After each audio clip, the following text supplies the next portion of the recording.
السلام عليكم ورحمة الله وبركاته. إن الحمد لله نحمده ونستعينه ونستغفره ونعوذ بالله من شرور أنفسنا وسيئات أعمالنا.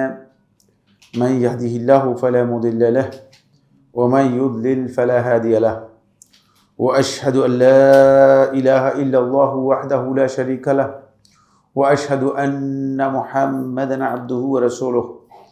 أما بعد فإن خير الحديث كتاب الله وخير الهدي هدي محمد صلى الله عليه وسلم وشر الأمور محدثاتها وكل محدثة بدعة وكل بدعة ضلالة وكل ضلالة في النار أو كما قال عليه الصلاة والسلام. قال الله سبحانه وتعالى في كلامه المجيد: واعتصموا بحبل الله جميعا ولا تفرقوا واذكروا نعمة الله عليكم إذ كنتم أعداء فألف بين قلوبكم.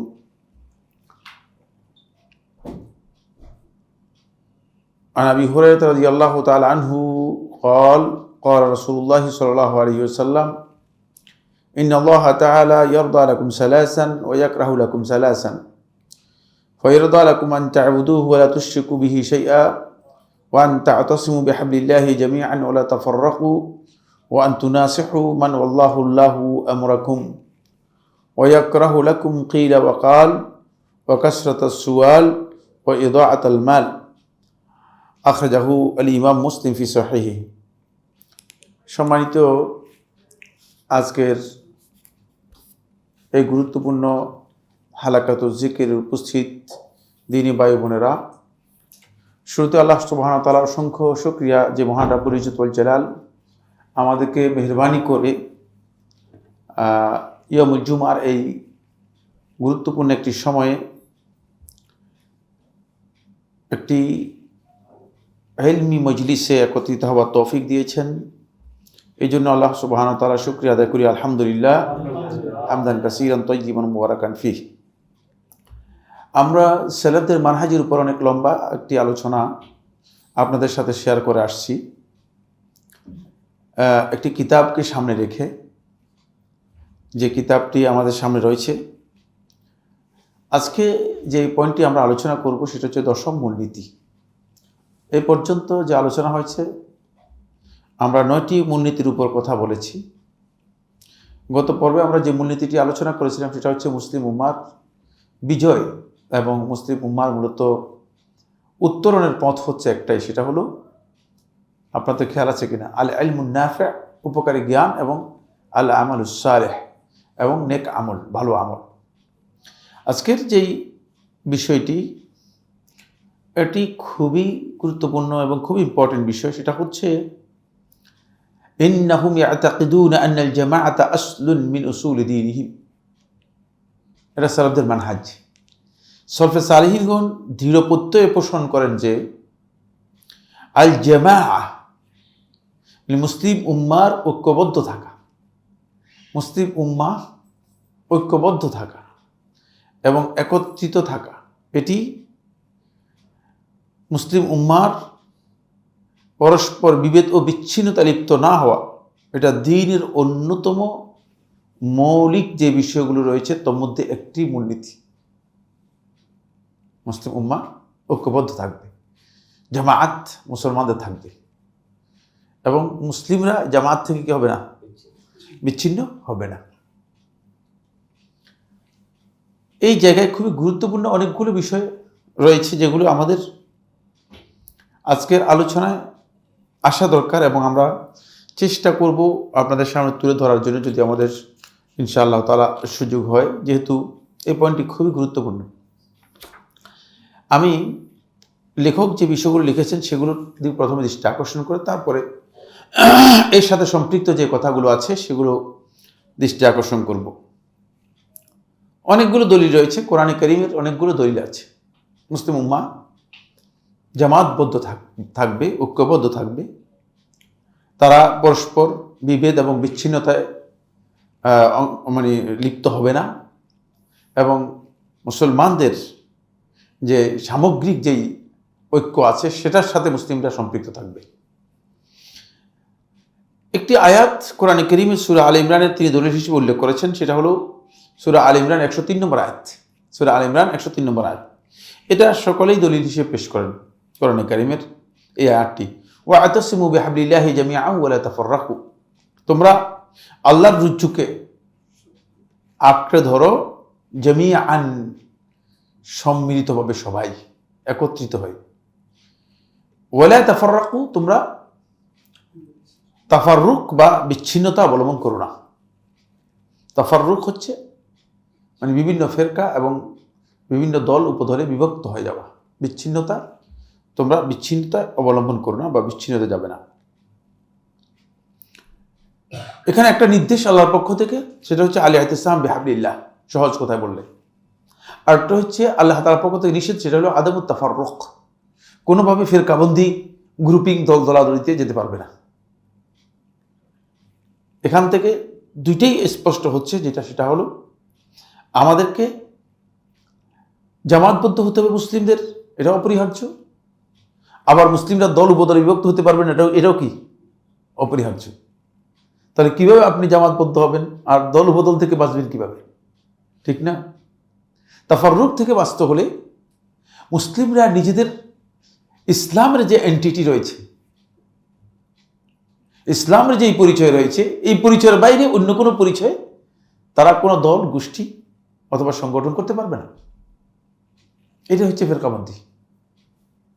এখন আমি একটা দল ঘোষণা করলাম, আপনি একটা দল ঘোষণা করলেন, এভাবে যদি দল ঘোষণা করতে থাকেন তাহলে তো ইসলামের নামেই মানে হাজার হাজার দল তৈরি হয়ে যাবে। দ্বীনের ব্যাপারে এর কোনো অনুমতি নেই, কারণ ইসলামের এন্টিটির উপর আপনার সবাই ঐক্যে থাকতে হবে। ইসলামের যে পরিচয় আছে সেই পরিচয় একটা পরিচয় আমাদের, হুয়া সাম্মাকুমুল মুসলিমিন, ইসলামের পরিচয় আপনাকে বহন করতে হবে। এই পরিচয় আপনাকে কি করতে হবে? ধারণ করতে হবে। আলাদা কোনো পরিচয় গেলেই আপনি তাফাররুকের মধ্যে চলে যাবেন, ফিরকাবন্দির মধ্যে চলে যাবেন। আর ইতিসাম বিহাবলিল্লাহ এদিকে ইঙ্গিত করে যে আপনি আল্লাহর রজ্জু, যেটা আল্লাহ তাআলা যেটা দিয়েছেন, সামনে আলোচনার মধ্যে আসবে আল্লাহর রজ্জু বলতে কি বোঝানো হচ্ছে, এটাকেই আপনি আঁকড়ে ধরবেন। এটাই হচ্ছে আপনার একমাত্র মানে আঁকড়ে ধরার জায়গা।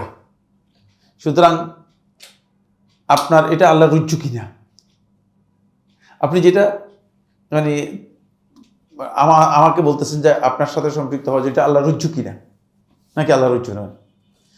এখান থেকে আরো স্পষ্ট হচ্ছে যে আল্লাহর রজ্জু আল্লাহ তাআলা কি করেছে? নির্ধারিত করে দিয়েছেন। নসিত আল্লাহ তাআলা এটা বলতেন না। তাফাররুক থেকে বাঁচতে হলে আল্লাহর রজ্জুকে কি করতে হবে? আঁকড়ে ধরতে হবে। আল্লাহর রজ্জু কি সেটা আল্লাহ তাআলা নির্ধারণ করেছেন। এবার আসুন,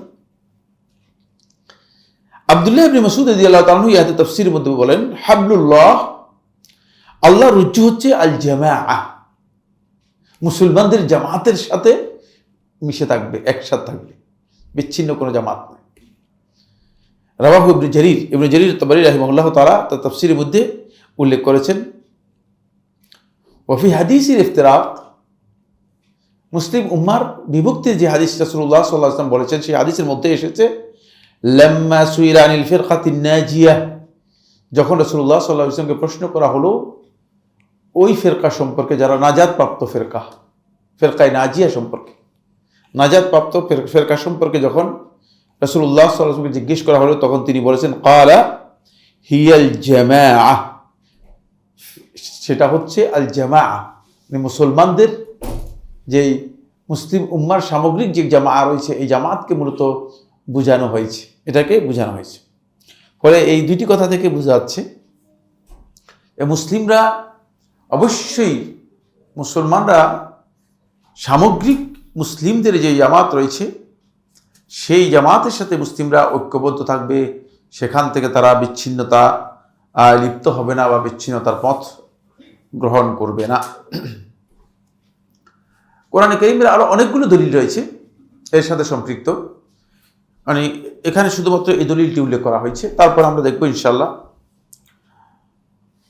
আরেকটি হাদিস, এটি আবু হুরায়রা রাদিয়াল্লাহু বর্ণনা করেন। তিনি বলেন, রাসূলুল্লাহ সাল্লাল্লাহু আলাইহি ওয়াসাল্লাম ইরশাদ করেছেন, ইন্নাল্লাহা তাআলা ইয়ারদা লাকুম সালাসান, আল্লাহ তাআলা তোমাদের জন্য তিনটি জিনিস, আল্লাহ রাব্বুল আলামিন তিনটি বিষয় তোমাদের জন্য তিনি সন্তুষ্ট চিত্তে মেনে দিয়েছেন বা গ্রহণ করেছেন।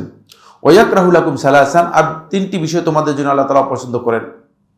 ফায়ারদা লাকুম, আল্লাহ তাআলা তোমাদের জন্য পছন্দ করেন আন তা'বুদুহু ওয়া লা তুশরিকু বিহি শাইআ, তোমরা আল্লাহর ইবাদত করবে, আল্লাহ রাব্বুল আলামিনের সাথে কোনো কিছুকে শরীক করবে না। অর্থাৎ তাওহীদকে তোমরা নিজেদের জীবনে বাস্তবায়ন করবে, আর শিরককে কোনোভাবেই তোমরা কি করবে না, কোনোভাবেই শিরককে গ্রহণ করবে না, শিরক থেকে সম্পূর্ণ তোমরা বিচ্ছিন্ন থাকবে, আলাদা থাকবে। এটা হলো 1 নম্বর পয়েন্ট। ওয়া আন তা'তাসিমু বিহাবলিল্লাহি জামিআন, আর তোমরা আল্লাহর রজ্জুকে সম্মিলিতভাবে আঁকড়ে ধরবে, জামিআন সবাই মিলে সম্মিলিতভাবে আঁকড়ে ধরবে। ওয়ালা তাফাররাকু, এক্ষেত্রে তোমরা বিভিন্ন দল, উপদল বা ফেরকা বা গ্রুপে বিভক্ত হবে না। এটা হলো এখানে দলিলটা হচ্ছে এই জায়গায়। 3 নম্বর হচ্ছে ওয়া আন তুনাসিহু, আর তোমরা নসিহত করবে, কল্যাণ কামনা করবে। মান ওয়াল্লাহুল্লাহু আমরাকুম, যাকে আল্লাহ সুবহানাহু ওয়া তাআলা তোমাদের কর্তৃত্ব দিয়েছেন, মানে তোমাদের উপর ক্ষমতা দিয়েছেন, তার তোমরা কল্যাণ কামনা করবে। মুসলিম উম্মার ঐক্যের সাথে এই বিষয়টি নিবিড়ভাবে জড়িত একটা বিষয়। কারণ আল্লাহ সুবহানাহু ওয়া তাআলা মুসলমানদের মধ্যে যাকে ক্ষমতা দেবেন, যাকে আল্লাহ রাব্বুল আলামিন ক্ষমতায় অধিষ্ঠিত করবেন, এখন তার সাথে যদি মুসলিম উম্মার যারা সদস্য রয়েছে তারা যদি তার সাথে অসহযোগিতা করে, তার জন্য যদি তারা কল্যাণকামী না হয়, এবং তার সাথে যদি তারা বিদ্রোহ করে অথবা তার বিরুদ্ধে অবস্থান নেয়, তাহলে মুসলিম উম্মার ঐক্য কি হয়ে যাবে, ধ্বংস হয়ে যাবে। এবং মুসলিমরা কোনোভাবেই মুসলিমদের আর শক্তি থাকবে না। মুসলিমদের মধ্যে বিভিন্ন গ্রুপ, দল, ফেরকাবন্দী এবং অন্যায়ভাবে মুসলিমদের রক্ত প্রবাহিত হবে। যেদিন থেকে মূলত মুসলিম উম্মার আল্লাহ সুবহানাহু ওয়া তাআলা যাকে কর্তৃত্ব দিয়েছেন, তার সাথে যারা অসহযোগিতা করেছে, অকল্যাণ এর কাজ করেছে অথবা কল্যাণকামিতা থেকে দূরে সরে গিয়েছে, সেদিন থেকেই মূলত উম্মাহ সবচেয়ে বেশি ক্ষতিগ্রস্ত। আজকের দিন পর্যন্ত এভাবে ক্ষতিগ্রস্ত। ওয়ায়াকরাহু লাকুম, তোমাদের জন্য অপছন্দ করেন কিলা ওয়া কাল, অপ্রয়োজনীয় বেহুদা তর্ক বিতর্ক করা। অনেকে আছেন যে ছোট্ট বিষয় নিয়েও বেহুদা তর্ক করেন, কোনো মাসলাহাত নেই, যেখানে দ্বীনের কোনো মাসলাহাত নেই, যেখানে মানে ব্যক্তিরও কোনো মাসলাহাত নেই, সেখানে অহেতুক বিতর্ক লিপ্ত হওয়া ইসলামের নীতি নয়। বসে বিতর্ক করবেন, বিনা প্রয়োজনে বিতর্ক করবেন। অনেকে আছে তর্ক বিতর্ক করে থাকেন, তিনি জানেন না আসলে কোন পয়েন্টে তর্ক করতেছেন, মানে এটা পর্যন্ত জানে না কোন পয়েন্টে তর্ক করতেছে, অপ্রয়োজনীয় তর্ক করতেছে। কারণ হলো একটা অভ্যাস হয়ে গিয়েছে আমাদের শুধু বিতর্ক করা। বিতর্কের পয়েন্টটা কি, আদৌ কি আসলে এই পয়েন্টে কি আমাদের সাথে দ্বিমত আছে কিনা, দেখা যাচ্ছে দ্বিমত নাই, তারপরে বিতর্ক করতেছে। এটা আল্লাহ তাআলা পছন্দ করেন, রাসূলুল্লাহ সাল্লাল্লাহু আলাইহি ওয়াসাল্লাম বলে দিয়েছেন। ওয়া কাসরাতু সুয়াল, আর অধিক পরিমাণে খালি প্রশ্ন করা। কাসরাতু সুয়াল বলতে এটা বোঝানো হয়েছে এই জন্য, যেহেতু অতিরিক্ত প্রশ্ন করলে, ওহী নাজিলের সময় অতিরিক্ত প্রশ্ন করলে মানে দ্বীনের বিধান কঠিন হয়ে যায়। আর ওহী নাজিলের পরে যদি কোনো ব্যক্তি অতিরিক্ত প্রশ্ন করে, প্রশ্নের কারণে নিজের উপর কাঠিন্য আরোপ করে নেই, কোনোটাই আল্লাহ তাআলা পছন্দ করেন না। বুঝতে পারলাম কিনা? কারণ অতিরিক্ত প্রশ্ন করতে করতে নিজের উপর আপনি কঠিন করে নেবেন। কোনো জিনিসকে আপনি যদি মানে একেবারে কনফাইন করতে করতে করতে করতে এমন এক পর্যায়ে নিয়ে গেছেন, শেষ পর্যন্ত দেখা গেল যে আপনি কনজারভেটিভ হওয়া ছাড়া আর কোনো উপায় নেই। কিন্তু আপনি মৌলিক বিষয়টা জেনে যদি আপনি তার উপর থেকে যান, তাহলে দেখবেন যে আপনি ইসলাম পালন করতে আপনার জন্য ইজি হবে, সহজ হবে। এই জন্য এত প্রশ্ন করার কোনো সুযোগ নেই। এটি ইহুদিদের আলামত। ইহুদিদের কি প্রশ্ন করতে করতে মুসা আলাইহিস সালাতু ওয়াস সালামকে একেবারেই মানে জর্জরিত করে দিয়েছে। মুসা আলাইহিস সালাতু ওয়াস সালাম বুঝতে পেরেছেন যে এরা আর জিন্দেগিতে আমার কথা শুনবে না। কিন্তু আল্লাহ তাআলা বলছেন যে এরা প্রথমে যে বলছে মানে ইনশাআল্লাহ বলছে, আল্লাহ তাআলা বলছেন যে আল্লাহ চাইলে করবে, তো চাই আল্লাহ তাআলা চান এরা যতই প্রশ্ন করুক তাদেরকে দিয়ে এটা করাবেন। ফলে পরবর্তীতে তারা সেই গাবি জবে করতে পেরেছে। এই ধরনের প্রশ্ন অপ্রয়োজনীয়। অনেকে আছেন যে মানে একেবারে ক্ষুদ্র ক্ষুদ্র বিষয় নিয়ে এসে মানে প্রশ্ন করে, তিনি ব্যবসাটা এবং দেখাচ্ছেন মনে হচ্ছে যেন অনেক কিছু বের করে নিয়ে আসতেছেন। আসলে কোনো দরকার নেই, কোনো দরকার নেই। আলহামদুলিল্লাহ, ইসলাম ইউসুফ, সহজ। দিনটাকে সহজ করার জন্য চেষ্টা করেন, মানে প্রশ্ন করে করে কঠিন করার জন্য চেষ্টা করবেন না, তাহলে আপনি নিজেই বিপদের মধ্যে পড়ে যাবেন। ও এদা আতাল মাল, 3 নম্বর যেটা আল্লাহ তাআলা পছন্দ করে সেটা হলো সম্পদ ধ্বংস করতে পারবেন, নষ্ট করতে পারবেন না। সম্পদ নষ্ট করা জায়েজ নেই। অনেকে দেখা যাচ্ছে যে বেহুদা অপচয় অথবা অপব্যবহারের মাধ্যমে সম্পদ নষ্ট করেন, এটাও আল্লাহ রাব্বুল আলামিন অপছন্দ করেন। এই জন্য আল্লাহ রাসূল সাল্লাল্লাহু আলাইহি ওয়াসাল্লাম বলেছেন যে আল্লাহ তাআলা 3টি জিনিস তোমাদের জন্য, আল্লাহ রাব্বুল আলামিন সন্তুষ্ট চিত্তে আল্লাহ সুবহানাহু ওয়া তাআলা 3টি জিনিস তোমাদের জন্য দিয়েছেন, আর 3টি বিষয় আল্লাহ রাব্বুল আলামিন তোমাদের জন্য অপছন্দ করেছেন। এখানে আমাদের দলিল হচ্ছে ওই জায়গায়, সেটা হচ্ছে ওয়া আন তা'তাসিমু বিহাবলিল্লাহি জামিআন ওয়া লা তাফাররাকু, তোমরা জামাতের সাথে থাকবে, জামাতের সাথে থাকবে এবং জামাতকে আঁকড়ে ধরবে, হাবলুল্লাহকে আঁকড়ে ধরবে। আসুন, ক্বালা ইমাম শাফিঈ রাহিমাহুল্লাহ তাআলা, ইমাম শাফিঈ রাহমাতুল্লাহ বলেন, ফাইন কুলতা, যদি তুমি প্রশ্ন করো, মা মানা আমরুন নবী সাল্লাল্লাহু আলাইহি ওয়াসাল্লাম, নবী সাল্লাল্লাহু আলাইহি ওয়াসাল্লাম যে নির্দেশ দিয়েছেন ফি লুজুমিল জামাআতিহিম, যে মুসলমানদের জামাতের সাথে সম্পৃক্ত থাকবে, এটার অর্থ কি? ইমাম শাফিঈ রাহমাতুল্লাহ আলাইহি এই বক্তব্য বুঝতে পেরেছেন। ইমাম শাফিঈ রাহমাতুল্লাহ, যদি তুমি এই প্রশ্ন করো যে আল্লাহ সুবহানাহু ওয়া তাআলা যে বলেছেন লুজুম জামাআতিহি, মুসলমানদের জামাতের সাথে তুমি সম্পৃক্ত থাকবে, বিচ্ছিন্ন হবে না, এর অর্থ কি? কুলতু, এইটা ইমাম শাফিঈ বলতেছেন, কুলতু, আমি বলবো, লা মানা লাহু ইল্লা ওয়াহিদা, এর অর্থ একটাই, দুইটা নয়। মানে কি? জামাত একটাই, যদি দুইটা হয় তাহলে বিচ্ছিন্নতা। খুবই সহজ কথা, খুবই সিম্পল মানে থট। ইমাম শাফিঈ রাহমাতুল্লাহ বলতেছেন, কুলতু, আমি বলবো, লা মানা লাহু ইল্লা ওয়াহিদা, একটাই জামাত মুসলমানদের, আর অন্য কোনো জামাত মুসলমানদের থাকবে না। মুসলিম ইসলামের এন্টিটির উপর মানে ভিন্ন কোনো জামাত তৈরি করতে পারবে না, ইসলামের এন্টিটির উপর ভিন্ন কোনো জামাত তৈরি করতে পারবে না। এরপরে ফাইন কুলতা, যদি তুমি বলো, কাইফা লা ইয়াহতামিলু ইল্লা ওয়াহিদা, কিভাবে একটি ছাড়া আর মানে কোনোটারই সম্ভাবনা নেই, আর কোনোটি মুসলিমদের জামাত হবে না। কুলতু, আমি বলবো, ইজা কানাত জামাআতুহুম মুতাফাররিকাতান ফিল বুলদান, যদি মুসলিমদের জামাত বিভিন্ন দেশে আলাদা আলাদা বিচ্ছিন্ন বিচ্ছিন্ন জামাত হয়, ফালা ইয়াকদিরু আহাদুন আন ইয়ালজামা আবদানা আকওয়ামিন মুতাফাররিকিন ওয়াকাদ উজিদাতিল আবদানু তাকুনু মুজতামিআতান ফিল মুসলিমিন ওয়াল কাফিরিন ওয়াল আতকিয়া ওয়াল ফুজ্জার ফালাম ইয়াকুন ফি লুজুমি জামাআতিহিম মা'নান ইল্লা মা আলাইহি জামাআতুহুম মিনাত তাহলিল ওয়াত তাহরিম ওয়াত তাআতি ফিহা ওমান ক্বালা বিমা তাকুলু বিহি জামাআতুল মুসলিমিন ফাকাদ লাযিমা জামাআতাহুম ওমান খালাফা মা তাকুলু বিহি জামাআতুহুম ফাকাদ খালাফা জামাআতাহুম আল্লাতী উমিরা বিলাজুমিহা। এর সালার মধ্যে ইমাম শাফিঈ রাহমাতুল্লাহ বিস্তারিত আলোচনা করে যে কথাটি বলছেন, খোলাসা কথা হলো এর যে যদি তুমি এ কথা বলো যে মুসলমানদের জামাত বিভিন্ন ভূখণ্ডে বিভিন্ন জায়গায় বিভিন্ন বিভিন্ন জামাত মুসলমানদের তো দেখা দিতে পারে, তাহলে সেক্ষেত্রে মুসলমানরা কিভাবে মানে একটা জামাত হলে কিভাবে তাদের সাথে মুসলমানরা সম্পৃক্ত থাকবে? তখন ইমাম শাফিঈ রাহমাতুল্লাহ বলেছেন, মানে যদি মুসলিমরা হালাল হারাম এবং আল্লাহর আনুগত্যের বিষয়ে সবাই সম্মিলিত একই বিধানের উপর থাকে, তাহলেই মুসলমানদের এই জামাত সেখানে একটি জামাত হবে, একাধিক জামাত হওয়ার কোনো সুযোগ নেই। সেক্ষেত্রে যারা মুসলমানদের এই নীতির উপর একমত থাকবে তারা মুসলমানদের জামাতের সাথে সম্পৃক্ত থাকলো, আর যারা এর বিপরীত কাজ করবে তারাই মূলত মুসলিম জামাত থেকে বিচ্ছিন্ন বা বিপরীত কাজে লিপ্ত হলো। এটা হলো ইমাম শাফিঈ রাহমাতুল্লাহ বক্তব্য। ইমাম আবু শামা রাহিমাহুল্লাহ তাআলা, তার একটি গুরুত্বপূর্ণ কিতাব রয়েছে আল বাহিস আলা ইনকারিল বিদআহ। এই কিতাবের মধ্যে তিনি খুব সুন্দরভাবে এই বিষয়ে বর্ণনা করেছেন। তিনি বলেন, হাইসু জাআল আমরু বিলুজুমিল জামাআহ, যেই সমস্ত হাদিসে রাসূলুল্লাহ সাল্লাল্লাহু আলাইহি ওয়াসাল্লাম জামাতের সাথে সম্পৃক্ত থাকার বিষয়টি নির্দেশ দিয়েছেন, সেগুলো তারা ফাল মুরাদু, এখানে এর অর্থ হচ্ছে লুজুমুল হক্কি ওয়াত্তিবাউহু, সে ব্যক্তি হককে আঁকড়ে ধরবে, হকের অনুসরণ করবে।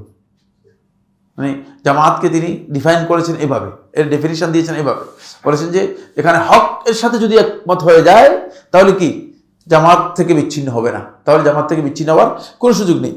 ওয়া ইন কানাল মুতামাসসিকু বিহি কালিলান, যদিও এর আঁকড়ে ধরার সংখ্যা খুব কম হয়, ওয়াল মুখালিফু লাহু কাসীরান, আর বিরোধী যদিও কাজ অনেক বেশি হয়, লিয়ানাল হাক্কা হুয়াল্লাযী কানাত আলাইহিল জামাআতুল উলা, কারণ হকই সেটা যেটার উপর প্রথম জামাত অর্থাৎ সাহাবায়ে কেরামের জামাত এর উপর ছিলেন। মিন আহাদিন নবী সাল্লাল্লাহু আলাইহি ওয়াসাল্লাম ওয়া আসহাবিহি, রাসূলুল্লাহ সাল্লাল্লাহু আলাইহি ওয়াসাল্লাম যুগ থেকে আরম্ভ করে সাহাবায়ে কেরামদের যুগ থেকে আরম্ভ করে এই পর্যন্ত তারাই হকের উপর ছিলেন। ওয়ালা নানজুরু ইলা কাসরাতি আহলিল বাতিল মিন বাদিহিম, তাদের পরে বাতিলের অনুসারী যারা আছে এদের আধিক্যের দিকে আমরা তাকাবো না, আমরা তাকাবো যে হক কাদের সাথে রয়েছে, কাদের সাথে হক আছে, যাদের সাথে হক আছে তারাই মূলত জামাতের অনুসারী, তারাই মূলত জামাতের অনুসারী। জামাতের বিষয়ে আরো গুরুত্বপূর্ণ কয়েকটি বিষয় হাদিস রয়েছে। এর মধ্যে আব্দুল্লাহ ইবনে আব্বাস রাদিয়াল্লাহু তাআলা আনহু বলেন, তিনি বলেন ক্বাল রাসূলুল্লাহ সাল্লাল্লাহু আলাইহি ওয়াসাল্লাম, রাসূলুল্লাহ সাল্লাল্লাহু আলাইহি ওয়াসাল্লাম বলেছেন, মান কারিহা মিন আমিরিহি শাইআন, যে ব্যক্তি তার আমিরের কাছ থেকে কোনো বিষয় অপছন্দ করবে, আমির বলতে এখানে শাসককে বোঝানো হচ্ছে, তাহলে ফালইয়াসবির, সে ধৈর্য ধারণ করবে। ফাইন্নাহু মান খরাজা মিনাস সুলতান শিবরান, যে ব্যক্তি মান খরাজা মিনাস সুলতান শিবরান, আনুগত্য থেকে মানে আমির অথবা শাসকের আনুগত্য থেকে এক বিগত পরিমাণ বেরিয়ে গেল, মা তামাইতা তার জাহেলিয়া, তার জাহেলি মৃত্যু হবে। আখরাজাহুল বুখারী, ইমাম বুখারী হাদিসটি বর্ণনা করেছেন। ওফি রিওয়ায়াতিল্লাহু, অন্য রিওয়ায়াতের মধ্যে এসেছে ফাইন্নাহু লাইসা আহাদুন ইফারিকুল জামাআ শিবরান, তোমাদের মধ্যে কোনো ব্যক্তি যদি এক বিগত পরিমাণ জামাত থেকে আলাদা হয়ে যায়, বিচ্ছিন্ন হয়ে যায়, ফায়ামুতু, তারপর মৃত্যুবরণ করে, ইল্লা মাতা মাইতাতাল জাহিলিয়াতান, তার মৃত্যু জাহেলি মৃত্যু হবে। এ পর্যন্ত এখানে দলিলের আলোচনা মানে লেখক শেষ করে দিয়েছে, যদিও এই বিষয়টি অনেক লম্বা, যেহেতু মানে এতটুকু পর্যন্ত লেখকের বক্তব্য শেষ, আমি এখানে এসে থামছি। থামার পরে যে কথাটি আমি আপনাদের সামনে মানে এখানে বলতে চাই সেটা হচ্ছে এই বক্তব্যগুলো থেকে যেটা বোঝা যায় সেটা হলো অবশ্যই মুসলিমদের জন্য অপরিহার্য হচ্ছে মুসলিমদের একটা জামাত থাকবে, যে জামাতের সাথে মুসলিমরা কি থাকবেন, যুক্ত থাকবে, সম্পৃক্ত থাকবে, যেখান থেকে মুসলিমরা কি হবে না, বিচ্ছিন্ন হবে না। 2 নম্বর বিষয় হচ্ছে যেটা, সেটা হলো এই মুসলিমদের মানে ভিন্ন ভিন্ন আলাদা আলাদা জামাত, আলাদা আলাদা ফিরকাবন্দি মুসলমানদের মধ্যে থাকতে পারবে না, মুসলমানদের মধ্যে থাকতে পারবে না। মানে মুসলমানরা বিভিন্ন জায়গায় আলাদা আলাদাভাবে বিচ্ছিন্নভাবে থাকতে পারবে না মুসলিমরা। কারণ হচ্ছে জামাত এর ব্যাপারে মুসলমানদেরকে জামাতের সাথে সম্পৃক্ত থাকতে মুসলমানদেরকে আল্লাহ সুবহানাহু ওয়া তাআলা নির্দেশ দিয়েছেন, এবং রাসূলুল্লাহ সাল্লাল্লাহু আলাইহি ওয়াসাল্লাম সেদিকে আমাদেরকে একাধিক হাদিসের মধ্যে, শুধু এই হাদিস নয় আরও অনেকগুলো হাদিস রয়েছে যেগুলো আমরা বিভিন্ন সময় বলেছি, সেগুলোর মধ্যেও এই কথার নির্দেশ দেওয়া হয়েছে। এখান থেকে যে বিষয়টি আমাদের কাছে স্পষ্ট হচ্ছে সেটা হলো এই, মুসলমানদের জন্য জামাতবদ্ধ অথবা জামাতের সাথে সম্পৃক্ত থাকা এটি ওয়াজিব, অপরিহার্য একটি বিষয়। এই বক্তব্যটা এটা আমাদের সমাজের মধ্যে একটা এখন ভিন্ন নেগেটিভে চলে গিয়েছে, ভিন্ন একটা নেগেটিভে পরিণত হয়েছে। সেটা হচ্ছে অনেকে মনে করছেন যে মানে রাসূলুল্লাহ সাল্লাল্লাহু আলাইহি ওয়াসাল্লাম আল জামাআ বলতে যে নির্দেশ দিয়ে যে কথা বলেছেন সেটা হচ্ছে মানে একটা দল করে সেই দলের অধীনে আপনি কি করলেন, থাকলেন, এটাকে বোঝানো হয়েছে। এটাকেই জামাতি জিন্দিগি অথবা এটাকেই জামাতবদ্ধ জীবন অথবা জামাতের সাথে সম্পৃক্ত থাকা বোঝানো হয়েছে। এবং এটাই অনেকের কাছে, এই কনসেপ্টটা অনেকের কাছে কি হচ্ছে, ব্যাপকভাবে কাজ করতেছে। এই কথাগুলো বোঝার জন্য প্রথমে আমি একটা প্রেক্ষাপট আলোচনা করব। সেই প্রেক্ষাপটটি খুবই গুরুত্বপূর্ণ। সেই প্রেক্ষাপটটা হচ্ছে যখন 1941 সনে মাওলানা মওদুদী রহমতুল্লাহ আলাইহি জামাত ইসলামী প্রতিষ্ঠা করেন, তখন থেকে যখন এর নাম দেন আল জামাত ইসলামিয়া বা জামাত ইসলামী, তখন ভারতবর্ষের উলামায়ে কেরাম বললেন যে না, এই নামে আপনি কোন দল করতে পারেন না। তারা কঠিন 3টি আপত্তি করে। আপনাদের যাদের এই বিষয়গুলো স্টাডি রয়েছে তারা হয়তো বলতে পারবেন, আর যাদের স্টাডির দরকার নেই, মানে এগুলো পড়তে হবে এটা শর্ত না। তারা কঠিন 3টি আপত্তি করেন। 1 নম্বর যে আপত্তি তারা করেন সেটা হচ্ছে এই, যদি আপনি এটাকে বলেন যে এটাই ইসলামী জামাত, মুসলিম যে জামাত, তাহলে আপনার জামাতের বাইরে যারা থাকবে তারা তো সব কাফের হয়ে যাবে, বেঈমান হয়ে যাবে, তারা তো অমুসলিম। কারণ এটাই যদি জামাতুল মুসলিমিন বলেন, এটাই যদি মুসলমানদের জামাত হিসেবে আপনি নির্দিষ্ট করে দেন, তাহলে এর অর্থ দাঁড়াবে যেটা, সেটা হচ্ছে মানে আপনার জামাতের বাইরে যারা যাবে তারা কি হবে, তাদের হুকুম কি? এটা খারিজ আনিল জামা হয়ে যাবে, জামাত থেকে বাইর, মানে এরা মুসলমানদের জামাত থেকে বাইর। 2 নম্বর যে বিষয়টি সেটা হচ্ছে আপনি যে জামাত করেছেন, যে জামাত করে আপনি যে জামাতের আপনি নিজে আমির হচ্ছেন, তাহলে এখন আপনাকে আমরা যারা আমির মানি না, আপনি আমাদেরকে কি হত্যা করে ফেলবেন কিনা? কারণ আপনার তো আমরা আমির বানাই নেই, আসলে আপনার আনুগত্য তো আমরা ঘোষণাই করি নাই। সুতরাং আমাদের আনুগত্যের ব্যাপারে আপনার কি বক্তব্য? কারণ প্রত্যেকেই বলতেছে যে যদি জামাত থেকে এক বিগত পরিমাণ সরে যায় তাহলে তার জাহেলি মৃত্যু হয়ে যাবে। তাহলে আপনার এই জামাত থেকে বের হয়ে গেলে তো জাহেলি মৃত্যু। আমরা সবাই কি জাহেলি মৃত্যুর মধ্যে চলে গেলাম কিনা? কারণ এটা একটা বড় প্রশ্ন, কিন্তু বিগ কোশ্চেন, বুঝতে পেরেছেন কিনা? এই প্রেক্ষাপটে এটা বড় ধরনের মানে প্রশ্ন দাঁড় জেগেছে। 3 নম্বর যে প্রশ্নটি এসেছে সেটা হচ্ছে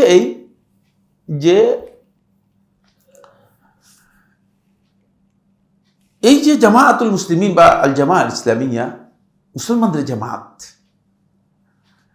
এটাকে যদি আপনি একটা নির্দিষ্ট দলের মধ্যে নিয়ে যান, তাহলে রাসূলুল্লাহ সাল্লাল্লাহু আলাইহি ওয়াসাল্লামের যে দেয়া পরিভাষা রয়েছে, এই পরিভাষা ঠিক থাকবে না, এটা বিকৃত হয়ে যাবে। কারণ মানে আল্লাহ রাসূল সাল্লাল্লাহু আলাইহি ওয়াসাল্লাম যেটা বুঝিয়েছেন সেটা এখানে মানে ব্যতিক্রম হয়ে যাবে।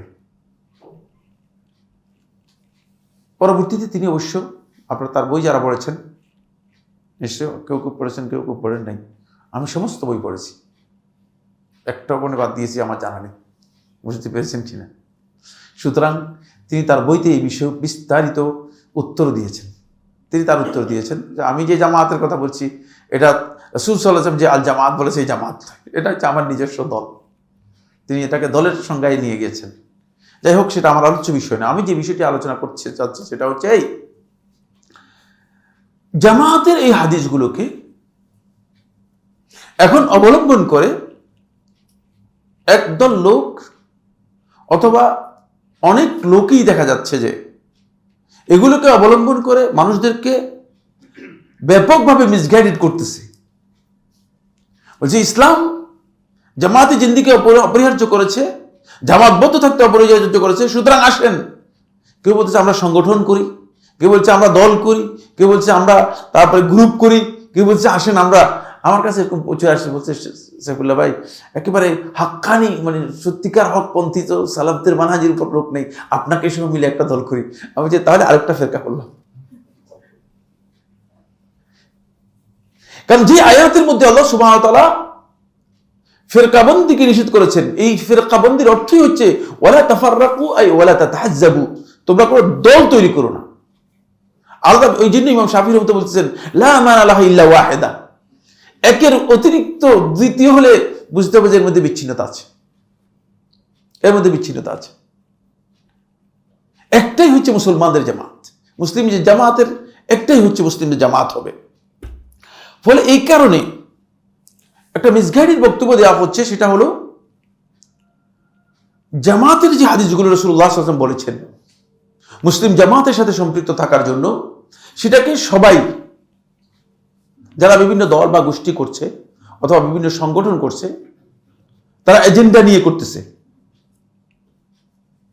এখন সেই এজেন্ডাকে তারা আল্লাহ রাসূল সাল্লাল্লাহু আলাইহি ওয়াসাল্লামের এই হাদিসের সাথে মিলিয়ে তারা এই বক্তব্য দিচ্ছে বা এই বক্তব্য তারা এস্টাবলিশ করার জন্য চেষ্টা করতে। জামাতের সাথে থাকেন, অন্যথায় আপনারা জামাত থেকে বের হয়ে যাওয়ার কারণে আপনাদের জাহেলি মৃত্যু হয়ে যাবে, নাউজুবিল্লাহ। এখানে এই ধরনের বক্তব্য আছে, আরেকটি বক্তব্য আছে, এটা একেবারে ডাহা ভুল বক্তব্য। কারণ হচ্ছে যদি এমন হয় যে আপনার জামাতের সাথে না থাকলে একজন ব্যক্তি যদি মৃত্যুবরণ করে থাকে, সেই ব্যক্তি যদি জাহেলি মৃত্যু হয়ে যায়, তাহলে তো ভয়ঙ্কর কথা। এর অর্থ হচ্ছে আপনার জামাতের বাইরে যারা আছে তাদের সবাইকে আপনি বলতেছেন যে তারা আসলে হাকিকতের দিক থেকে মুসলিম না। নাউজুবিল্লাহ মিন যালিক। এটা ইসলামের উপর এটা বড় ধরনের আঘাত। যদি এই বক্তব্যকে এইভাবে নেই তাহলে এই অর্থ দাঁড়াবে। আবার এখানে আরেকটি বক্তব্য আছে, সে বক্তব্য হচ্ছে এই যে আপনি যে কোনো একটা দলের সাথে থাকেন, অবশ্যই আপনি যে কোনো একটা দলের সাথে থাকেন, তাহলে আপনি কি হবে, আপনার জাহিলি মৃত্যু হবে না। কিন্তু যদি দল ছাড়া থাকেন তাহলে আপনার জাহিলি মৃত্যু হয়ে যাবে। এটা আরেকটা গলত বক্তব্য। এর মাধ্যমে মূলত উৎসাহিত করা হচ্ছে, অনুপ্রাণিত করা হচ্ছে ইসলামের নামে বিভিন্ন দল সৃষ্টি করা, ইসলামের নামে বিভিন্ন গ্রুপ সৃষ্টি করা। এই জন্য আমি এখানে 3টি বিষয় আলোচনা করব। কনসেপ্টগুলো খুব সহজ করতে হবে এবং বোঝার চেষ্টা করতে হবে। 3টি বা 4টি বিষয়। 1 নম্বর হচ্ছে আল উম্মাহ, একটু বুঝতে হবে আমাদেরকে। 2 নম্বর হচ্ছে আল জামাআহ, এটা বুঝতে হবে, একটু বুঝার বিষয় আছে। 3 নম্বর হচ্ছে আল ফিরকাহ, বুঝার বিষয় আছে, খুব ইম্পর্টেন্ট বিষয়। 4 নম্বর হচ্ছে আত-তায়েফা। এই কথাগুলো সব কোরআনের মধ্যে ব্যবহার হয়েছে। কোরআন না বুঝে আন্দাজের উপরে যারা বক্তব্য দিচ্ছে, ধারণামূলক যে কথাগুলো বলতেছে, এই সবগুলো কথার মধ্যে ভুল আছে, সবগুলো কথার মধ্যে মিস্টেক রয়েছে। প্রথম যে পয়েন্টটি আমরা আলোচনা করেছি সেটা হচ্ছে উম্মাহ। কুনতুম খায়রা উম্মাতিন উখরিজাত লিন-নাস তা'মুরুনা বিল মা'রুফ ওয়া তানহাউনা আনিল মুনকার ওয়া তু'মিনুনা বিল্লাহ। আল্লাহ রাব্বুল আলামিন উম্মতের পরিচয় করে দিয়েছেন। উম্মাহ বলতে যারা ইসলামের উপর প্রতিষ্ঠিত রয়েছে, সবাই যারা মুসলিম হিসেবে ইসলামের উপর প্রতিষ্ঠিত সবাইকে বোঝানো হচ্ছে। কারণ ইসলাম এর মাধ্যমেই মূলত এই উম্মার পরিচয়। এই জন্য সমস্ত মুসলিমই মূলত উম্মার এই কনসেপ্টের মধ্যে অন্তর্ভুক্ত। পৃথিবীর যে ভূখণ্ডে থাকুক না কেন, যখন মৌলিকভাবে মোট 4টি কাজ করবে, তাহলে সেই মুসলিম উম্মার অন্তর্ভুক্ত হবে। কয়টি কাজ? এটা হাদিস হয়েছে। আনাস ইবনে মালিক রাদিয়াল্লাহু বর্ণনা করেন, তিনি বলেন যে মান আমানা মিনকুম বিল্লাহ, তোমাদের মধ্যে যে ব্যক্তি আল্লাহর উপর ঈমান আনলো, আল্লাহ রাব্বুল আলামিনের উপর ঈমান আনলো, আমরা যেভাবে ঈমান এনেছি ঠিক সেভাবে তোমাদের মধ্যে যে ব্যক্তি ঈমান আনলো, ওয়া সাল্লা সালাতানা, এবং আমাদের যে সালাত রয়েছে সেই সালাত অনুযায়ী সালাত আদায় করলো, ওয়াস্তাকবালা কিবলাতানা, এবং আমরা যে কেবলার দিকে কেবলা করে মুখ ফিরে সালাত আদায় করে থাকি, সেই কেবলাকে কেবলা হিসেবে স্বীকার করে নিল, মেনে নিল। ওয়া আকালা যাবিহাতানা, এবং আমরা যাবে করলে সেটাকে যে ব্যক্তি ভক্ষণ করবে, খাইবে, এটা মানলো। ফাহুয়াল মুসলিম আল্লাযী ফি জিম্মাতিল্লাহি ওয়া জিম্মাতি রাসূলিহি, সে হচ্ছে প্রকৃত মুসলিম। না, সে হচ্ছে মুসলিম, প্রকৃত মুসলিম। ফাহুয়াল মুসলিম মানে মুসলিমের পরিচয় করে দিচ্ছে। এটা কমন মুসলিম পরিচয়, বুঝতে পেরেছেন? কমন পরিচয়। আল্লাযী ফি জিম্মাতিল্লাহি ওয়া রাসূলিহি, যে আল্লাহ এবং তার রাসূলের জিম্মা পাওয়ার যোগ্যতায় আসছে, যে আল্লাহ এবং তার রাসূলের জিম্মায় আসার যোগ্যতা পেয়েছে। এটা হচ্ছে উম্মার কনসেপ্ট। পৃথিবীর যেই কোথাও থাকুক না কেন, সে মুসলিম উম্মার একটা সদস্য। আপনার অন্তরের মধ্যে ওই মুসলিমের জন্য অবশ্যই, মানে মুসলিম হিসেবে আপনার অন্তরের মধ্যে তার জন্য কি থাকতে হবে? দরদ অথবা ভালোবাসা থাকতে হবে, সে যেখানে থাকুক না। তবে এই 4টি জিনিস খুব গুরুত্বপূর্ণ, খুব ভালো করে খেয়াল করেন। সলাতের নাই, সলাতের নামগন্ধ নাই, সে কিন্তু মানে এই আল্লাহর জিম্মার মধ্যে আসেনি। সে এখনো কিসের জিম্মা আছে? কার জিম্মা আছে? একেবারে স্পষ্ট কথা, হ্যাঁ, রাগ করেন না, আমরা শয়তানের জিম্মা আছে, শয়তানের জিম্মা আছে। অনেক আছে, চট্টগ্রামে আছে একদল লোক আছে, তারা মুসলমানদের জবে করা খায় না। কি কারণে খায় না জানেন কিনা আপনারা? হ্যাঁ, কি কারণে খায় না? কারণ হচ্ছে এই, তাদের বক্তব্য অনুযায়ী মাইকে আজান দেয়া, মাইকে কোরআন তেলাওয়াত করা, মাইকে সালাত আদায় করা হারাম এবং কুফরি। যদি কেউ এই কাজ করে থাকে, তার খাওয়াও জায়েজ নেই, তার সাথে বিবাহ জায়েজ নেই, তার সাথে থাকাও জায়েজ নেই। এই জন্য বাজার থেকে মুসলমানদের মানে জবে করা যে জিনিস আছে সেগুলো মানে নেও না, খায়ও না, নিজেদের জবে করা জিনিসপত্র খায়। চিন্তা করেন কি একটা মানে ফতোয়ার একটা সাইজ দেখেন, পড়ালেখার জ্ঞানের একটা অবস্থা দেখেন। শুধু একটাই দাওয়াত, একদল দাওয়াত পাইছে, একটাই তাদের দাওয়াতি মিশন, সেটা হলো শুধুমাত্র মাইকের মিশন নিয়ে আছে। যেখানে যাই সেখানে এই প্রশ্ন ছাড়া, মানে কয়েকবার গিয়েছি দেখছি আমি, শুধু একটাই প্রশ্ন, ঘুরে ঘাড়াই এক জায়গায় শুধুমাত্র মাইকের মধ্যে প্রশ্ন, বুঝতে পেরেছেন? মানে তা আমি বললাম যে মাইক সব ফেলে দেন না, অসুবিধা কিছু, মাইক না থাকলেই হলো। কিন্তু আবার বক্তব্য দিচ্ছে মাইকে, ওয়াজও করতেছে মাইকে, কিন্তু নামাজ কোরআন তেলাওয়াত মাইকে হারাম। আচ্ছা, যেমন আরেক দল দাওয়াত, চাঁদের দাওয়াত দিচ্ছে, যে চাঁদের দাওয়াত হচ্ছে সৌদি আরবের সাথে ঈদ, সৌদি আরবের সাথে রোজা, সৌদি আরবের সাথে ঈদ, সৌদি আরবের সাথে রোজা। আরে বাবা, সৌদি আরবে তোমার ইসলামের জন্য সৌদি আরবকে তোমাকে নির্দিষ্ট করতে বলছে কে? ঠিক না? ইসলামের জন্য তো সৌদি আরবকে নির্দিষ্ট করা হয়নি, ইসলামের বিধানের জন্য সৌদি আরব, ইসলামের জন্য রাসূলুল্লাহ সাল্লাল্লাহু আলাইহি ওয়াসাল্লাম বলে গেছেন যে কোরআন এবং সুন্নাহর বিধান দিয়ে গিয়েছি। তো পুরা গলদ এখন এই দাওয়াতের মধ্যে আছে। যেটা আমি বলতেছিলাম খুবই গুরুত্বপূর্ণ বিষয়, এটা উম্মাহ সম্পর্কে। উম্মার পরে যে পয়েন্টটি এসেছে সেই পয়েন্টটি হচ্ছে আল জামাআহ। জামাআহ হচ্ছে মূলত মুসলমানদের সামগ্রিক ইসলামী রাষ্ট্রের একটি অবকাঠামোর নাম। মিসকনসেপ্ট হয়ে গেছে এই জায়গায় যে এটা মানুষ একটা সংগঠন অথবা একটা দল অথবা একটা গ্রুপে এর অর্থ করে নিয়েছে, এটা গলদ। মুসলিমরা যখন একটা ইসলামী রাষ্ট্রে থাকবে তখন ইসলামী রাষ্ট্রের সামগ্রিক যে অবকাঠামো রয়েছে, এই অবকাঠামোকে আল্লাহ রাসূল সাল্লাল্লাহু আলাইহি ওয়াসাল্লাম যেই শব্দ দিয়ে ব্যবহার করেছেন সেই শব্দ হচ্ছে জামাআহ। সেটা হলো এই, মুসলিমরা তাদের পক্ষ থেকে সবাই ঐক্যমতে একজনকে তাদের ইমাম হিসেবে নির্ধারণ করবে, তার এই ইমামের নেতৃত্বে, এই ইমামের অধীনে মুসলিমরা ইসলামের যে মৌলিক উসুল আছে, সামনে এটা আলোচনা করব, ইসলামের যে মৌলিক উসুল আছে, মৌলিক মূলনীতিগুলো আছে, সেগুলোর উপর ঐক্য থেকে এগুলো থেকে কোন অবস্থাতে বিচ্ছিন্ন হবে না। সেক্ষেত্রে ওই ইমামের আনুগত্য থেকে বের হওয়া হারাম, ওই ইমামের বিরুদ্ধে বিদ্রোহ করাও হারাম।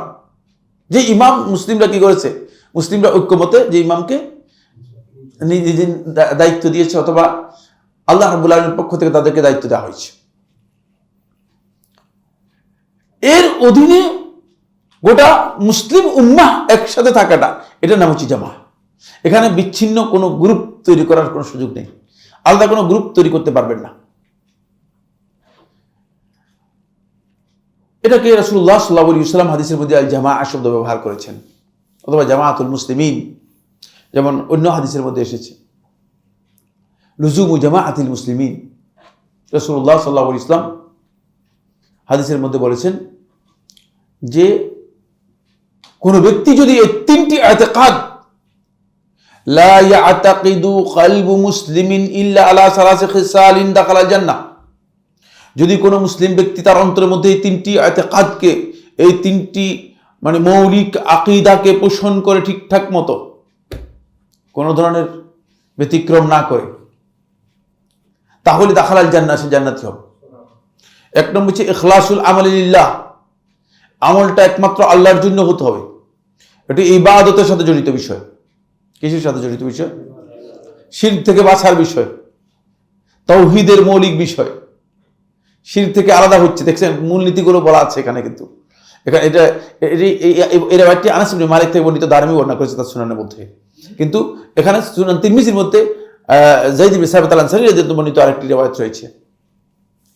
ইখলাসুল আমালি লিল্লাহ, প্রথম হচ্ছে ইখলাসুল আমালি লিল্লাহ, একমাত্র আমলটা কার জন্য হতে হবে? আল্লাহর জন্য হতে হবে।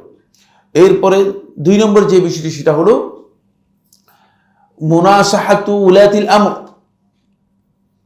মুনাসাহাতু উলাতিল আমর, যারা শাসক হবে তাদের জন্য কল্যাণকামিতা করা। শাসকদের কল্যাণকামিতা প্রথম বিষয়।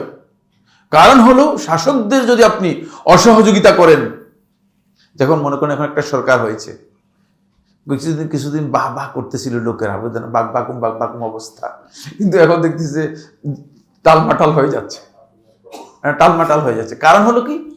কারণ ওই রাজনীতিবিদরা তাদের স্বার্থের জন্য কাজ করে, আমলারা তাদের স্বার্থের জন্য কাজ করে। আপনাকে আমার বক্তব্য রাগ হচ্ছে নাকি? রাজনীতি করতেছি না, এটা বোঝার জন্য বলতেছি, কারণ আমি রাজনীতি করি না, বুঝতে পেরেছি, আমার রাজনৈতিক জ্ঞানও নেই, আমি রাজনীতি করিও না, বুঝতে পেরেছেন। রাজনীতিবিদরা মূলত রাজনীতির জন্য কাজ করে, স্বার্থের জন্য কাজ করে, আমলারা তাদের স্বার্থের জন্য কাজ করে। আর যে সমস্ত লোকেরা আছে আশেপাশে, তারা কিছু চাঁদাবাজি বাদাবাজির জন্য কাজ করে। এখন সবটাই বন্ধ হয়ে যাওয়ার কারণে এখন সবাই এর বিরুদ্ধে চলে গিয়েছে, কোনো সহযোগিতার নামগন্ধ নেই। তাহলে তো ওই যে মুসলিমদের জামাত ভঙ্গুর হয়ে যাবে, এখন ভঙ্গুর অবস্থান দিকে যাচ্ছে। আল্লাহ না করুন, মানে আল্লাহ তাআলার কাছে আমরা দোয়া করি আল্লাহ তাআলা যেন তাদেরকে হেফাজত করেন এবং তাদের ভুল যেগুলো আছে সেগুলোকে আল্লাহ তাআলা সংশোধন করে দেন। কিন্তু অবশ্যই এখানে রাজনীতিবিদদের প্রজ্ঞার অভাব এবং রাজনীতিবিদদের স্বার্থের কারণে তারা মানে যে কাজ করতেছে এটা গোটা জাতির জন্য একটা খারাপ পরিণতি নিয়ে আসতে পারে বলে আমরা আশঙ্কা করছি। আমরা এই আশঙ্কা করছি এই জন্য, যেহেতু আমি একজন আন্তর্জাতিক রাজনৈতিক বিশ্লেষক, আমি রাজনীতি করি না, বুঝতে পেরেছেন, এই জন্য আমি এই আশঙ্কা করছি। আমি মোটেও রাজনীতি করি না, কিন্তু আন্তর্জাতিক বিষয়ে রাজনৈতিক বিশ্লেষণ করি আমি।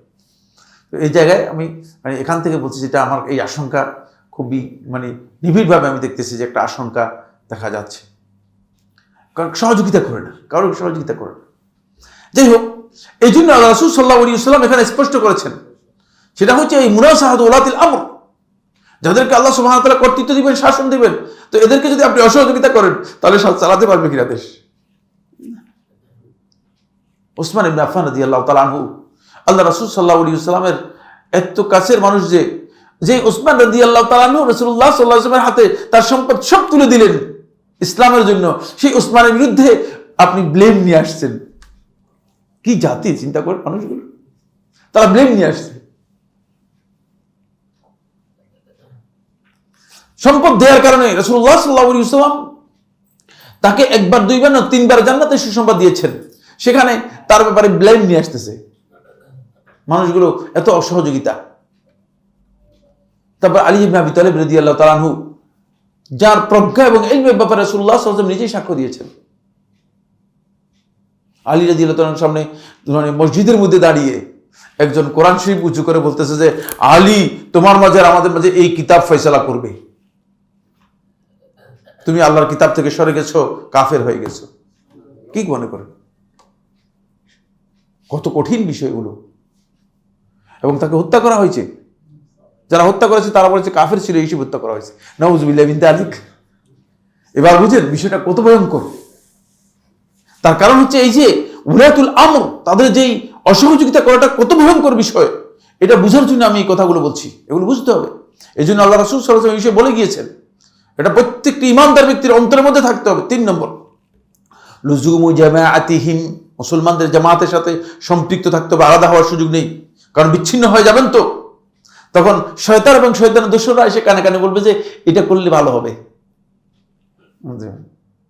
তখন আপনি 4-5 জন নিয়ে একটা রুমের মধ্যে গিয়ে আপনি বানাবেন, এটাতে কি কয় জানি, এগুলো কি কয়, না লোকেরা বলছে যে ককটেল বানাবেন। বলেও গেছি আমি এই সমস্ত জিনিস, ককটেল বানাবেন। নাউযুবিল্লাহি মিন যালিক। আরে বাবা, এগুলো কি করতেছেন? ইসলাম বুঝতে হবে, দিন বুঝতে হবে। না বুঝে দিন যদি কেউ পালন করতে যায়, তিনি গলত করে ফেলবেন। তিনি পুরোটাই দিনটাকেই মানে মন গড়া দিন পালন করবেন, পুরো দিনটাই মন গড়া হয়ে যাবে তার কাছে। এবং যত ব্যাখ্যা দেওয়া হচ্ছে সবগুলো অপব্যাখ্যা দিয়ে আপনি বদভ্রষ্ট করে দিবেন। এটা কোন বিষয় সম্পর্কে আলোচনা করছি? জামাত সম্পর্কে। সামনে আলোচনা করব জামাতের মূলনীতিগুলো, বুঝতে পেরেছেন, আসবে সামনে। আজকের আলোচনা না পারলেও আমার সামনে আলোচনা আসবে। 2 নম্বর যে বিষয়টি, সেটা হলো 3 নম্বর, 2 নম্বর বিষয় শেষ, উম্মাহ জামাত। তারপরে 3 নম্বর বিষয়টা ফিরকা।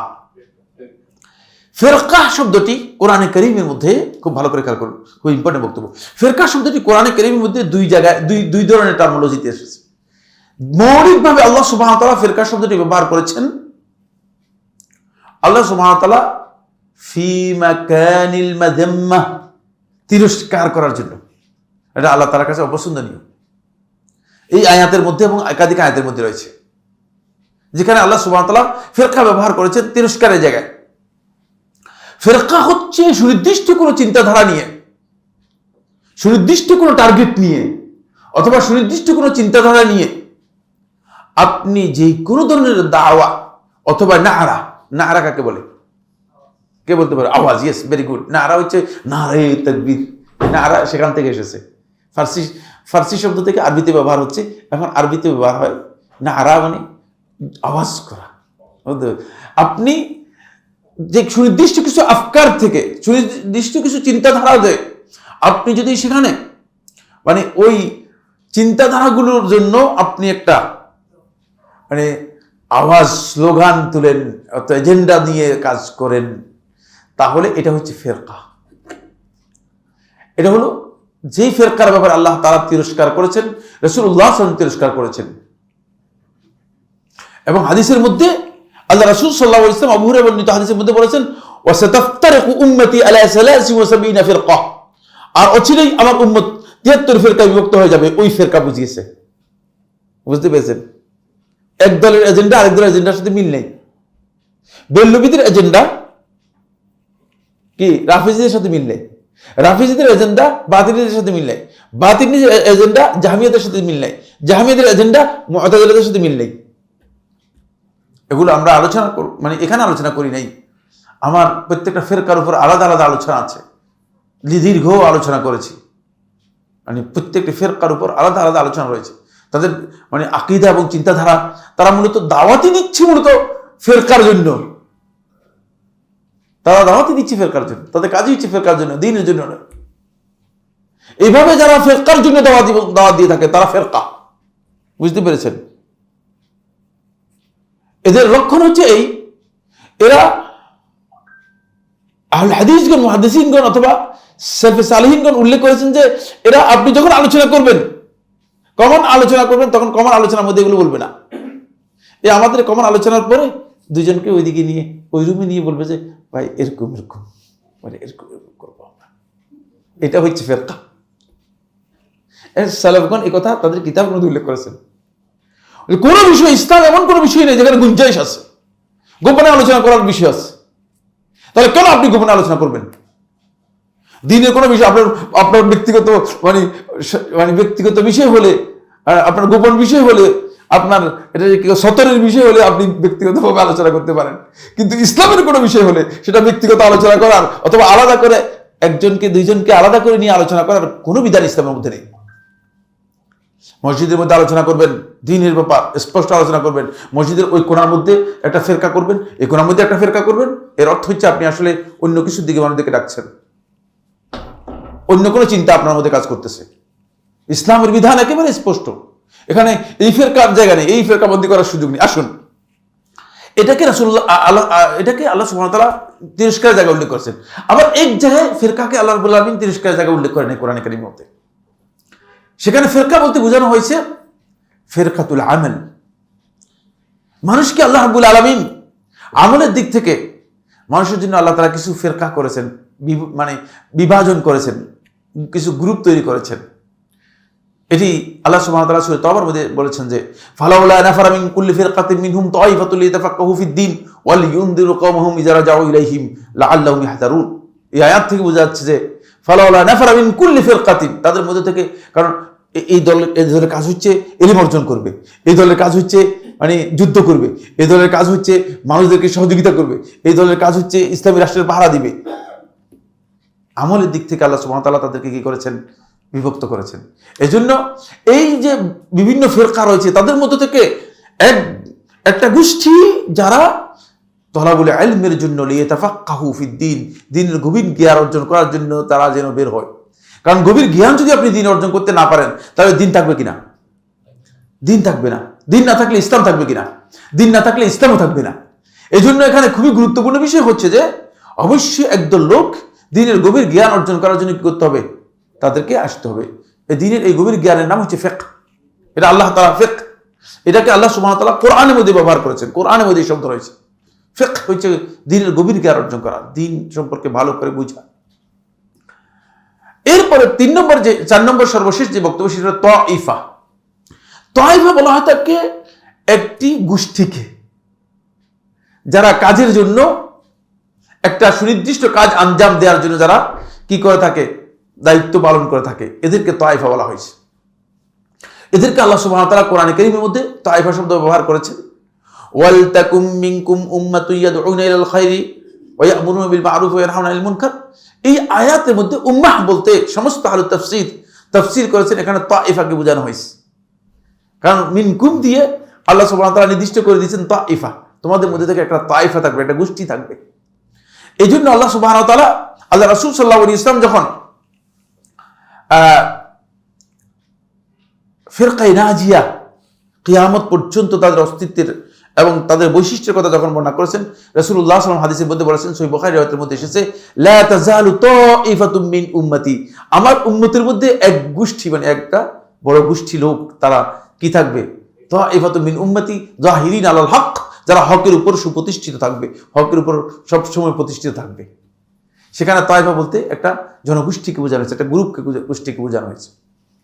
কিন্তু এই প্রত্যেকটা জিনিসকেই বিকৃত অর্থ করে সবাই এখন দুটি অর্থে নিয়ে যাচ্ছে। একদল লোক এটাকে দলের অর্থে নিয়ে যাচ্ছে। কোরআনে কারীমে আল্লাহ সুবহানাহু ওয়া তাআলা দলকে ভালো কোন অর্থে ব্যবহার করেননি। এবার কোরআনের ব্যবহার দেখি আমরা।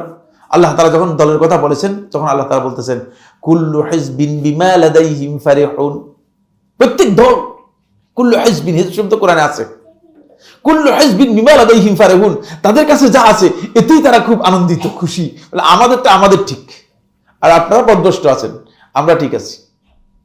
এই হিজব দল শব্দটা আল্লাহ তাআলা কোরআনের মধ্যে তিরস্কারের জায়গায় ব্যবহার করেছে। কারণ দল মূলত একটা এজেন্ডার উপর নির্ভর করে, একটা চিন্তাধারার উপর নির্ভর করে, দ্বীনের মৌলিক বিষয়ের উপর দল নির্ভর করে না।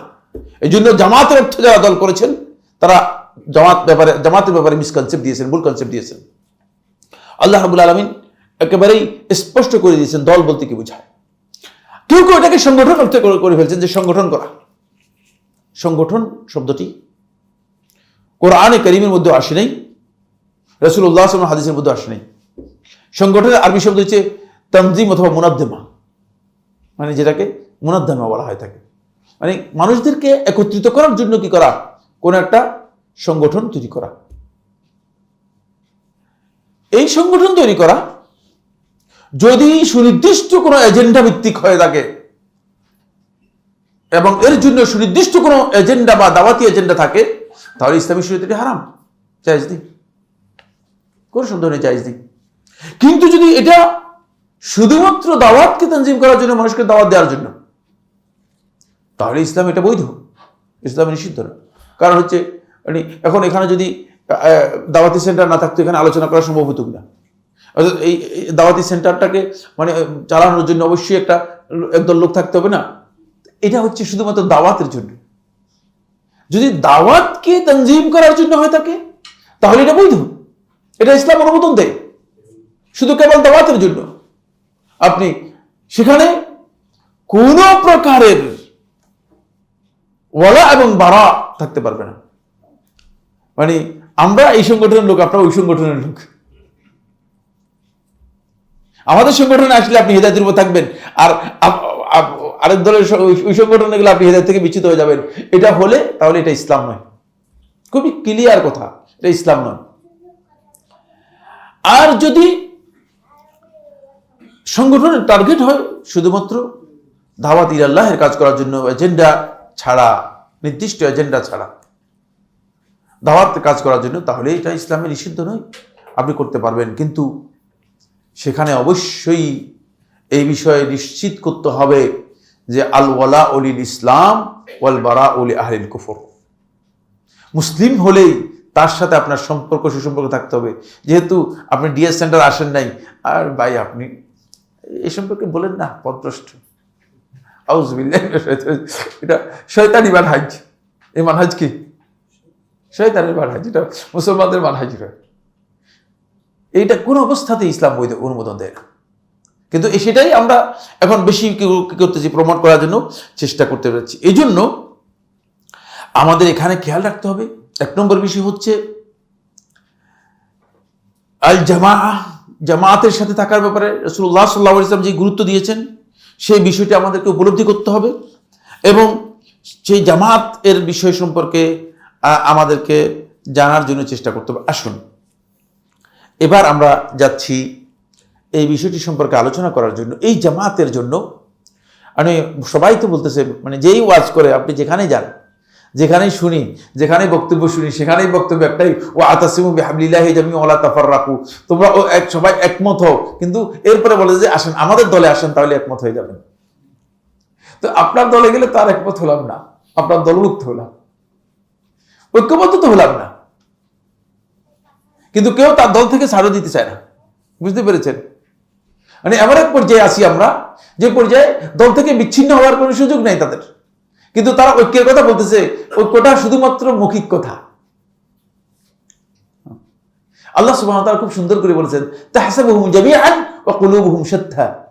আপনি তাদেরকে দেখতেছেন মনে হয় যেন সব ঠিকঠাক মতো আছে, একসাথে আছে, ঐক্যবদ্ধ আছে, দেখতে মনে হয় যেন তারা বিচ্ছিন্ন না, কিন্তু কুলুবুহুম শাত্তা, আসলে তাদের অন্তরের মধ্যে সব বৈরিতা রয়েছে। অন্তর একেবারেই বিপরীত, অন্তরের কোন মিল নেই, গরমিল, অন্তরের মধ্যে গরমিল রয়েছে।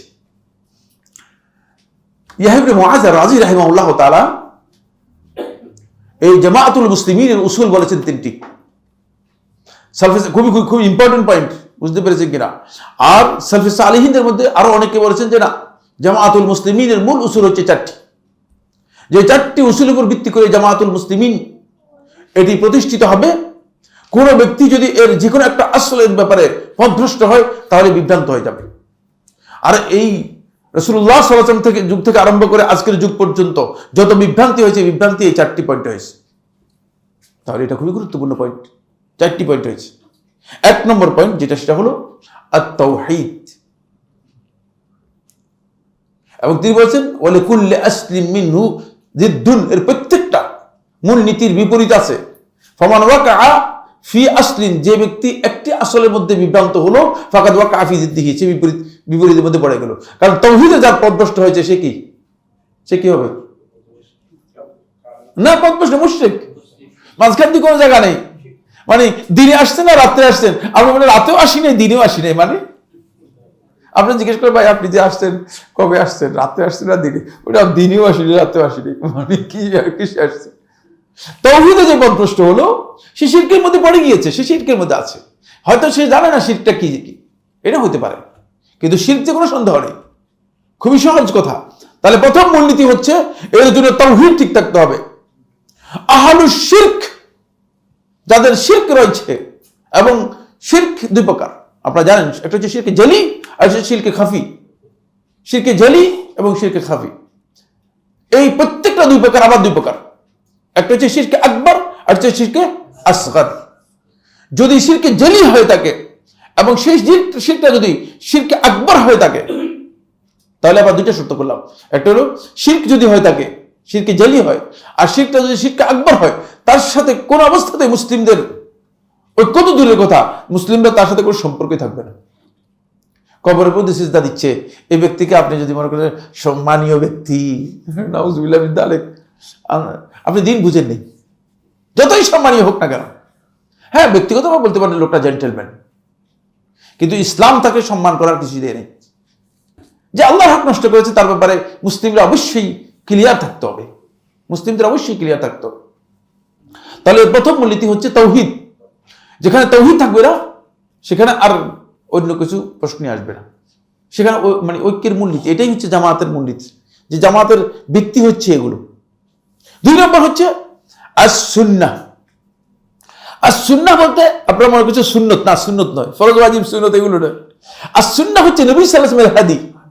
আস-সুন্নাহ বলতে উসুলুদ্দীনে বোঝানো হয় থাকে সহিহা, সহিহ আকীদা, যে আকীদা সালফে সালেহিন পোষণ করেছেন, যে আকীদা আজ 1400 বছর পর্যন্ত সালাফদের কাছ থেকে পাওয়া গিয়েছে, সহিহ বর্ণনার মাধ্যমে যে আকীদা পাওয়া গেছে, এটাকে সুন্নাহ বলা হয় থাকে।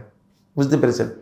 সুন্নাহ কিন্তু সুন্নতকে বুঝায় না, সুন্নাহ বলা হয় থাকে সহিহ আকীদা। আকীদাটা আপনার বিশুদ্ধ হতে হবে।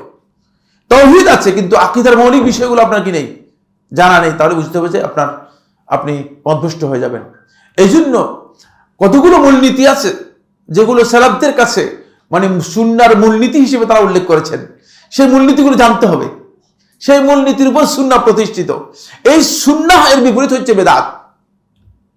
ফামান ওয়াকা ফিস সুন্নতি ওয়াকা ফিল বিদআহ, যে ব্যক্তি সুন্নাহর মধ্যে পথভ্রষ্ট হলো সে বেদাতে পড়ে গেছে। এই কারণেই দেখেন মানে যুগে যুগে যারা সুন্নাহ থেকে বিচ্যুত হয়েছে তারা সবাই আহলুল বেদাহ, বেদাতীদের মধ্যে চলে গিয়েছে, বেদাতের মধ্যে চলে গিয়েছে। এটা হলো সুন্নাহ। সুন্নাহ সম্পর্কে সামনে আলোচনা আসবে, বেদাত সম্পর্কে সামনে আলোচনা, যদি আমাদের এই আলোচনা আমরা শেষ করতে পারি অনেক গুরুত্বপূর্ণ আলোচনা আসবে। বুঝতে পেরেছেন কিনা?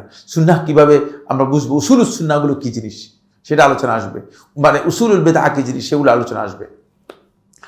এরপরে যে পয়েন্টটি আলোচনা করবো সেটা হলো, সুতরাং সুন্নাহ যদি ঠিক না থাকে তাহলে আপনি প্রকাশ্য বেদাতি যাকে বলা হয়। বেদাত আবার বেদাত দুই প্রকার। বেদাত কি? দুই প্রকার। একটা হচ্ছে বেদাত ফিল ইতিকাদ, আর একটা হচ্ছে বেদাত ফিল আমল। একটা হচ্ছে বেদাতে আকীদাগত বেদাত, আর একটা হচ্ছে আমলগত বেদাত। আকীদাগত বেদাত যেটি, সেটা হচ্ছে মূলত প্রকৃত বেদাত, সেটাই মূলত সালাফদের কাছে ধর্তব্য ছিল। সালাফ সালেহীন আকীদাগত বেদাতের ব্যাপারেই মানে বক্তব্য দিয়েছেন। আমলগত বেদাত সালাফদের কাছ থেকে মানে সে সময় অত বেশি পরিচিত ছিল না, খুব কম ছিল। কারণ আমল তখন তো মানে এত বেদাত মানুষ তৈরি করে না। বেদাত পরবর্তীতে না জানার কারণে মানুষ বেদাত করে ফেলছে, সুন্নাহ থেকে সরে গিয়েছে। এটা আমলি বেদাত। যেমন মনে করেন ফরজ সালাতে পরে যে সম্মিলিত মুনাজাত করে থাকেন, এগুলো হচ্ছে আমলি বেদাত, আকীদাগত বেদাত নয়। তো আকীদাগত যে বেদাত, এই বেদাতটা মূলত ভয়ঙ্কর। এই বেদাত আবার দুই প্রকার, একটা হচ্ছে মুকাফফিরা, আর একটা হচ্ছে মুফাসসিকা। একটার কারণে কাফির হয়ে যাবে। এই ধরনের বেদাতের সাথে ইসলাম মোটেও সম্পর্ক করে না, এটা জামাতের আওতাভুক্ত আসবে না। সেখানে সে ঐক্য করার কোনো জায়গা নেই, ঐক্যের কোনো স্পেস নেই। বুঝতে পেরেছে কিনা? মানে আসেন, কবর পূজারি, ডাল পূজারি, গাছ পূজারি, মাছ পূজারি, কচ্ছপ পূজারি সবাই মিলে কি ঐক্য করবেন? কি কারণে করবেন? মাসলাহাতটা কি হবে? মানে ঐক্য করতে একটা মাসলাহাত থাকতে হবে না? আমি ঐক্য করবো আপনার সাথে কি জন্য, কি কি কারণে করব, ঠিক না? সেই মাসলাহাত দ্বীনের কোনো মাসলাহাত হবে না। যদি দুনিয়ার কোনো মাসলাহাত চান তাহলে সেটা ভিন্ন কথা, হতেই পারে। তাহলে অবশ্যই সে বিষয়ে ক্লিয়ার থাকতে হবে যে মানে এখানে যদি দুনিয়ার মাসলাহাতের বিষয় হয়, দুনিয়ার কি কি ফায়দার কারণে মানে ঐক্য হচ্ছে সেটা। দুনিয়ার মাসলাহাতে খুব ভালো করে খেয়াল করুন, দুনিয়ার মাসলাহাতে কাফেরদের সাথে সুলহ করা জায়েজ। শুধু মুনাফিক ছাড়া মুশরিকদের সাথে, ইহুদিদের সাথে, কাফেরদের সাথে সুলহ করতে পারবেন। আদানি হয়ে গেছে, তাহলে এটা কত নম্বর আলোচনা করলাম? 2 নম্বর আলোচনা করলাম। আর তো মোটেও সময় নেই। ইনশাআল্লাহ তাআলা আমরা বাকি আলোচনাটি আগামী ক্লাসে শেষ করব, 3 এবং 4 নম্বর, এবং এরপরে কিছু কথা রয়ে গিয়েছে। আল্লাহ সুবহানাহু ওয়া তাআলা আমাদের সবাইকে তৌফিক দান করেন। হাযা সুবহানাকাল্লাহুম্মা ওয়া বিহামদিকা আশহাদু আল্লা ইলাহা ইল্লা আনতা আস্তাগফিরুকা ওয়া আতুবু ইলাইক। আসসালামু আলাইকুম ওয়া রাহমাতুল্লাহি ওয়া বারাকাতুহু।